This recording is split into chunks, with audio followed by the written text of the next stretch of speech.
गंभीर और अगरकर का घमंड हो गया स्वाहा। जी हां, घर में लुटिया डुबोने वालों की अब मास्टर लक्ष्मण लगाएंगे कड़क क्लास।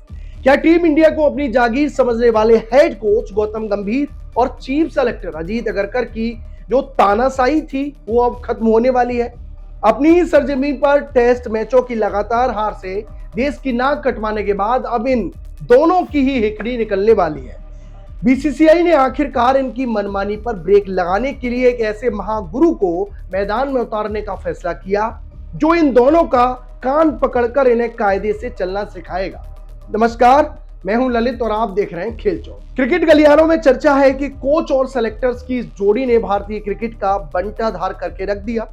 टीम इंडिया जैसी मजबूत टीम को इन्होंने अपने पसंदीदा चेलों की धर्मशाला बना दिया, जहां सिर्फ चहेतों को प्लेइंग 11 में मौका मिल रहा है, भले ही उन्हें खेल की बुनियादी समझ ना हो। वहीं जो टैलेंटेड खिलाड़ी हैं, जो मैदान पर घंटों पसीना बहा रहे हैं और वाकई वो मौका डिजर्व करते हैं, लेकिन उनके कैरियर को बेंच पर बिठाकर बर्बाद किया जा रहा है। कोच साहब का ईगो तो सातवें आसमान पर है, जिनका सीनियर खिलाड़ियों के साथ तो हमेशा 36 का आंकड़ा रहता है और शायद उन्हें डर भी है कि कोई सीनियर खिलाड़ी उनकी मनमानी के आगे झुकेगा नहीं। अश्विन जैसे वर्ल्ड क्लास स्पिनर को तो गंभीर साहब ने पहले ही दूध में से मक्खी की तरह बाहर फेंक दिया। इसके बाद उनकी नजरें थी रोहित शर्मा और विराट कोहली पर, लेकिन कुल मिलाकर के रोहित और विराट ने टेस्ट से संन्यास ले लिया। गंभीर और अगरकर की जोड़ी इन्हें वनडे से भी बाहर निकालने के ताने बाने बुनने लगी।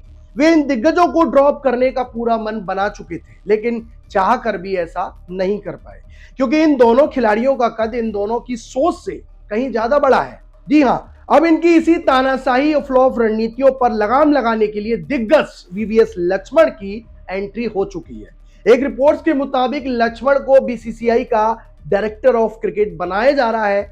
यह पद इतना पावरफुल होगा कि लक्ष्मण अब गंभीर और अगरकर के सीधे बॉस होंगे और ये दोनों अब उन्हें रिपोर्ट करेंगे। जी हां, लक्ष्मण अपनी समझदारी और निष्पक्षता के लिए भी जाने जाते हैं। अब वही तय करेंगे कि टीम में किसे मौका मिलेगा या किसे नहीं। चीफ सेलेक्टर जो अजीत अगरकर हैं, वे भी इस पूरी बर्बादी में बराबर के भागीदार रहे हैं, जो स्वतंत्र होने के बजाय कोच की धुन पर यस बॉस कर नजर आ रहे थे।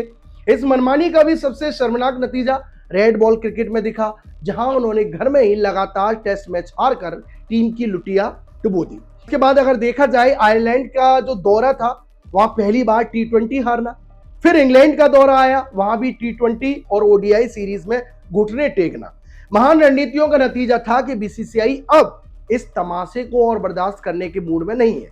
अब क्या हुआ कि भाई देखना यह होगा कि लक्ष्मण की कड़क क्लास के बाद गंभीर और अगरकर साहब अपनी मनमानी छोड़ देते हैं या फिर मास्टर जी को इनके खिलाफ और भी सख्त कदम उठाने पड़ेंगे। अब तो ये तो वक्त ही बताएगा कि आखिर लक्ष्मण के आने से क्या टीम में भी बदलाव होगा, क्या टीम के खेल में भी बदलाव होगा। ऐसे ही खेल की रोचक खबरों के लिए हमारे साथ बने रहिएगा खेल चौक पर। धन्यवाद।